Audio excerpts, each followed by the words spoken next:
ফিলিস্তিনি স্বাধীনতাকামী গোষ্ঠী হামাসের সঙ্গে গতকাল বুধবার যুদ্ধবিরতি চুক্তিতে পৌঁছায় দখলদার ইসরায়েল। মধ্যস্থতাকারী দেশ কাতারের আমির সংবাদ সম্মেলনে চুক্তির বিষয়টি নিশ্চিত করে চূড়ান্ত ঘোষণা দেন। তিনি জানান, আগামী রবিবার থেকে এটি কার্যকর হবে। এছাড়া যুক্তরাষ্ট্রের প্রেসিডেন্ট জো বাইডেন এবং নবনির্বাচিত প্রেসিডেন্ট ডোনাল্ড ট্রাম্পও একই তথ্য জানান। আজ বৃহস্পতিবার ইসরায়েলের মন্ত্রিসভায় চুক্তিটির অনুমোদন দেওয়ার কথা আছে। তেল আবিবের স্থানীয় সময় সকাল 11টায় এ নিয়ে বৈঠক হওয়ার সময়সূচি ঠিক করা হয়েছিল, তবে বৈঠকটি বাতিল করা হয়েছে।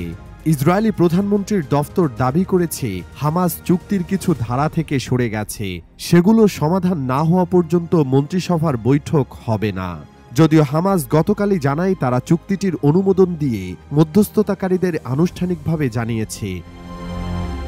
ইসরায়েলি সংবাদ মাধ্যম টাইমস অব ইসরায়েল জানিয়েছে, মন্ত্রিসভার বৈঠক অন্তত সন্ধ্যা পর্যন্ত স্থগিত করা হয়েছে। অপর সংবাদ মাধ্যম কান নিউজ জানিয়েছে, নেতানিয়াহুর জোট সরকারের অন্যতম বড় জোট রিলিজিয়াস জায়নিজম পার্টি হুমকি দিয়েছে, যদি চুক্তি হয় তাহলে তারা সরকার থেকে পদত্যাগ করবে। এ বিষয়টি নেতানিয়াহুকে বেকায়দায় ফেলে দিয়েছে। তিনি এখন নিশ্চিত হওয়ার চেষ্টা করছেন দলটি সত্যিই সরকার থেকে পদত্যাগ করবে কিনা। তারা জোট থেকে বেরিয়ে গেলে সরকার ভেঙে যেতে পারে।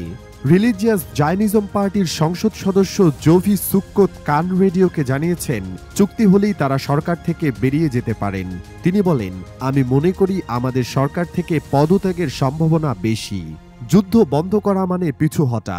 আমরা প্রধানমন্ত্রীর সঙ্গে বৈঠক করছি, তার কাছ থেকে প্রতিশ্রুতি নেওয়ার চেষ্টা করছি যুদ্ধ চলমান থাকবে। আমরা তার উত্তরের অপেক্ষায় আছি। ইসরায়েলি প্রভাবশালী সংবাদ মাধ্যম ইয়েনেত জানিয়েছে, রিলিজিয়াস জায়নিজম পার্টির প্রধান নেতা ও অর্থমন্ত্রী বাজায়েল স্মোরিচ শঙ্কা করছেন, যুদ্ধবিরতির চুক্তি হলে তার সম্মান ক্ষুণ্ণ এবং রাজনৈতিক ক্যারিয়ার ধ্বংস হয়ে যেতে পারে।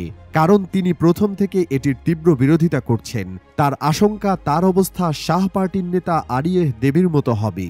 1993 সালে অসলো চুক্তির পর আরিয়েহ দেবীর রাজনৈতিক ক্যারিয়ার ধ্বংস হয়ে গিয়েছিল। এই চুক্তির মাধ্যমে ফিলিস্তিন ইসরায়েলের দ্বন্দ্ব নিরসনের চেষ্টা চালানো হয়েছিল।